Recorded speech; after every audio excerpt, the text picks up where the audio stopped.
Olá, boa noite a todos, boa noite às mulheres que nos acompanham. É um prazer ter você aí do outro lado. Você que de repente serve a Deus como obreira, como evangelista, ou como educadora da IBI, ou talvez como membro da igreja mesmo. Você tem disposição para servir, para evangelizar, mesmo não tendo um nome, um título, né?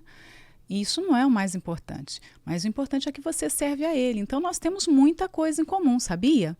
Porque a primeira coisa que nós temos em comum é o desejo de ganhar almas. Se você de repente está aí do outro lado, você fala assim: olha, eu comecei agora na igreja, eu tenho sentido tão bem, tenho me sentido tão feliz e sinto uma vontade enorme de falar do Senhor Jesus, dessa felicidade que eu tenho recebido na igreja para as pessoas. Olha, isso é um desejo muito bom, é o desejo de ganhar almas.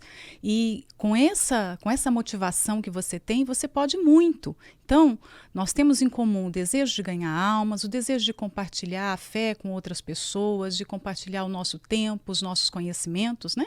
Porque se você serve a Deus, é importante que você cresça, que você aprenda, para que você possa servi-lo cada vez melhor. E hoje eu gostaria de comentar sobre uma dificuldade que algumas mulheres têm tido, e eu tenho recebido alguns e-mails, alguns pedidos de ajuda com respeito a vício em pornografia, a se libertar de hábitos que são nocivos para a vida espiritual, dentre eles muitos, como masturbação, como alimentação errada, pessoas que às vezes também se dão muito aos seus sentimentos, sentimentos que são ruins, como a solidão, ficar curtindo de repente um amor que não foi correspondido, coisas ruins que acabam prejudicando muito a fé. Não prejudicam só a sua saúde física, não. Não prejudica só o seu desempenho como profissional ou como obreira, não. Prejudicam a sua fé. E sobre isso que nós vamos falar. Nós temos visto ultimamente, o conflito que houve na Europa por causa do terrorismo, os atentados, né? E a Europa, assim como outros países do mundo, tem vivido alarmado por causa das ameaças, né? E de repente você olha para aquilo, né? Porque os jornais, todos os noticiários nos atualizam o tempo inteiro com respeito às atitudes que têm sido tomadas para se combater aquela guerra, né? Que foi declarado como guerra, são fragmentos de guerra que eles têm vivido. E você pensa assim, que conflito insolucionável, esse é o maior conflito do planeta. E eu estava pensando nisso, e as pessoas comentam tanto sobre isso, mas você sabia que esse não é o maior conflito que nós vivemos? Nós vivemos um outro conflito de irreconciliáveis, sem ter a menor possibilidade de paz, de acordo, que é o conflito que se passa dentro de nós, que é o conflito da nossa carne contra o Espírito de Deus. Essa é uma batalha que começou lá no Éden, quando o homem pecou, quando o homem caiu. E ela vem se perpetuando, ela vem se encaminhando. E todos nós que somos de Deus, né, quem é um cristão genuíno, um cristão autêntico, ele vive esse conflito. Diferente do incrédulo, que tem a sua natureza, tem os seus apetites carnais, tem os desejos do seu corpo, e ele vive para satisfazer esses desejos. Tudo que o seu corpo, que o seu coração, que a sua alma pede, ele faz. Acaba sendo um prisioneiro dos seus sentimentos, um prisioneiro dos seus desejos, né?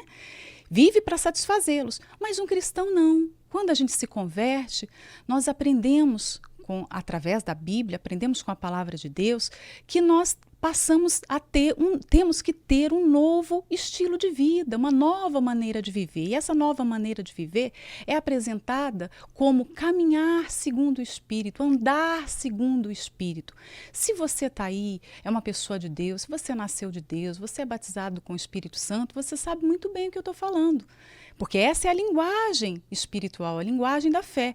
Então você já identificou que existe esse conflito. A sua natureza de repente pede uma coisa, mas o espírito pede outra. Por isso que eu disse que esse é um conflito que não há como se reconciliar os dois, porque eles são opostos. A carne e o espírito desejam coisas totalmente diferentes.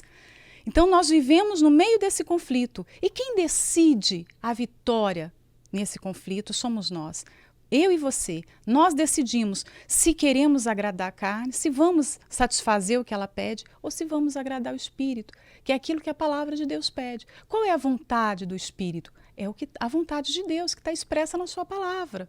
Então, talvez você fique assim. Você é uma pessoa de Deus e fica assim: poxa, mas eu estou aqui, eu estou com fome. Um exemplo prático, né? Você sente fome como todas as pessoas comuns. A gente chega numa mesa, vai almoçar, está ali a comida. Você pode comer apenas para satisfazer a sua necessidade ou você pode comer um pouco mais, exagerar. E exagera hoje, exagera amanhã, e de repente você percebe que você já está caminhando para a glutonaria, que você está prejudicando a sua vida, a sua saúde e sua vida espiritual. Por quê? O domínio próprio, que é o fruto do espírito, que faz a fronteira entre o que é lícito, entre o que é bom, entre o que é permitido e o que não é, só tem quem anda no espírito. Se você estiver andando no espírito, você vai ter o maior poder do mundo, que é o poder de se dominar, o poder de se controlar. Então vem uma vontade de... Eu falei da comida, que é a coisa mais simples, né? Mas tem tantas outras vontades que vão passando na nossa vida diária, porque esse conflito se dá diariamente, ininterruptamente, o tempo todo você vive. De repente vem uma vontade de falar de alguém, vem uma vontade de você responder de maneira áspera para alguém. Mas porque você tem o domínio próprio, porque você anda no espírito, porque você tem o autocontrole, você controla a sua língua naquela hora. Você não dá uma má resposta, ou você não faz uma fofoca de uma outra pessoa.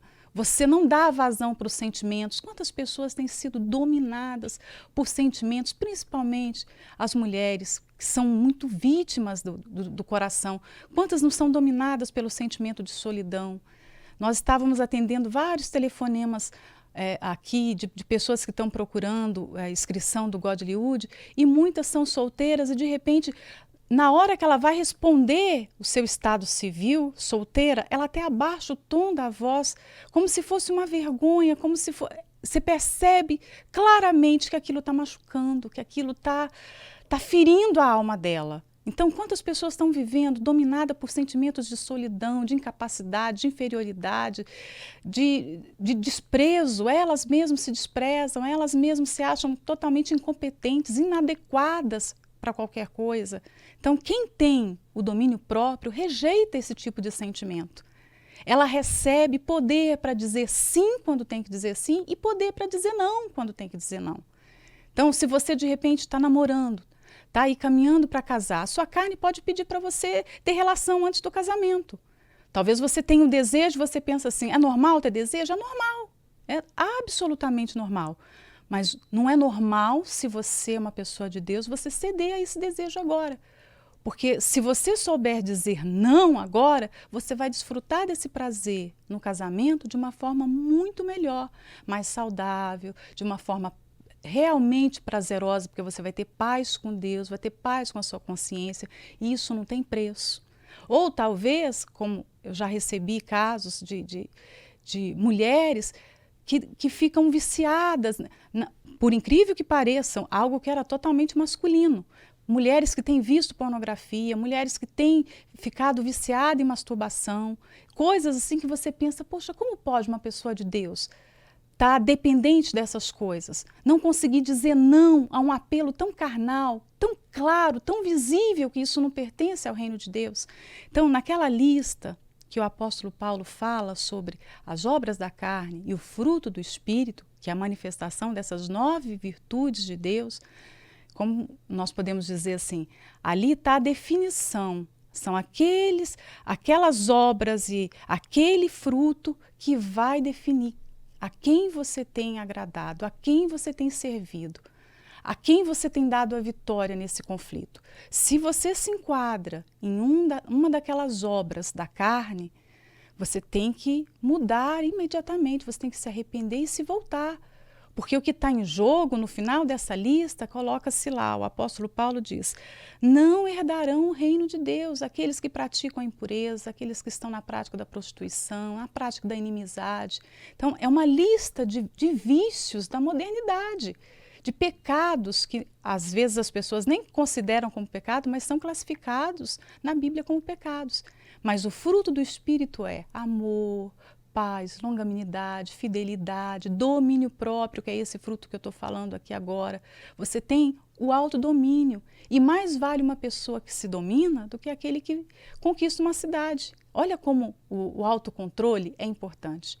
Então, se você agora está aí inclinada ao pecado, inclinada a alguma prática que o Espírito Santo já te mostrou que é errado, cabe a você se definir. Porque se você se inclinar para a carne, você não vai conseguir chegar ao final da sua caminhada, da sua jornada rumo ao céu e não vai ter o seu prêmio, que é a salvação. Não tem meio termo. Eu posso caminhar rumo ao céu agradando um pouquinho a minha carne, um pouquinho o meu espírito. Não, como eu disse, é um conflito que não há paz, não há reconciliação entre eles, não há acordo. Ou você vive se inclinando para um, agradando a um, ou você agrada o outro. E a vida cristã é definida assim: quem realmente é de Deus anda segundo a vontade de Deus, anda segundo o Espírito. Tá bom? Então, essa é a minha resposta para você que de repente está pedindo socorro. O que eu faço? Eu não consigo me libertar disso, não consigo me libertar daquilo, ou eu me arrependi, mas de repente voltei a cometer novamente. Você tem que tomar uma decisão de andar segundo a vontade de Deus. Tá bom? Nós voltamos amanhã. Até lá.